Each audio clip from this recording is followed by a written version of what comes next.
Gaza സമാധാന ബോർഡിൽ അംഗമാകാനുള്ള US ക്ഷണം സ്വീകരിച്ച് UAE വിദേശകാര്യ മന്ത്രാലയമാണ് ഇക്കാര്യം സ്ഥിരീകരിച്ചത്. ഗാസയിലെ ജനങ്ങളുടെ സുരക്ഷയും പുനരധിവാസവും ഉറപ്പാക്കുകയാണ് തങ്ങളുടെ ലക്ഷ്യമെന്ന് UAE വ്യക്തമാക്കി. UAE president Sheikh Mohamed bin Zayed Al Nahyan സമാധാന ബോർഡിൽ ചേരാനുള്ള അമേരിക്കയുടെ ക്ഷണം സ്വീകരിച്ചതായി UAE വിദേശകാര്യ മന്ത്രാലയം സ്ഥിരീകരിച്ചു. 20 ദിന സമാധാന പദ്ധതിയാണ് അമേരിക്കൻ പ്രസിഡന്റ് ഡൊണാൾഡ് ട്രംപ് മുന്നോട്ട് വച്ചിരിക്കുന്നത്.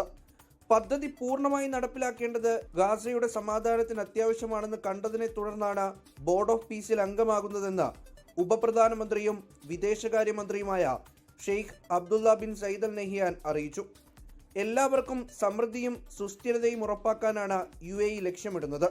ട്രംപിന്റെ നേതൃത്വത്തിലും ലോക സമാധാനത്തിനുള്ള പ്രതിബദ്ധതയിലും ആത്മവിശ്വാസമുണ്ടെന്നും UAE വ്യക്തമാക്കി.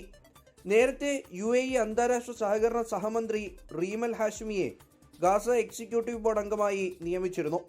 ഗാസയുടെ പുനർനിർമ്മാണം ലക്ഷ്യമിട്ട് കഴിഞ്ഞയാഴ്ചയാണ് ട്രംപ് ഗാസ സമാധാന ബോർഡ് രൂപീകരണം പ്രഖ്യാപിച്ചത്. 60 രാജ്യങ്ങൾക്കാണ് ആകെ ക്ഷണമുള്ളത്.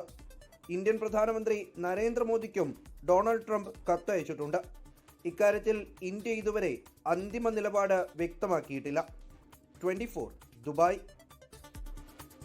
ലോകത്തെവിടെയായാലും ഏത് സമയത്തും 24 വാർത്തകളും ഓഗ്മെന്റഡ് റിയാലിറ്റി പാക്കേജുകളും എക്സ്പ്ലെയിനറുകളും വിശദമായി കാണാൻ ഞങ്ങളുടെ യൂട്യൂബ് ചാനൽ നിങ്ങൾക്ക് സബ്സ്ക്രൈബ് ചെയ്യാം.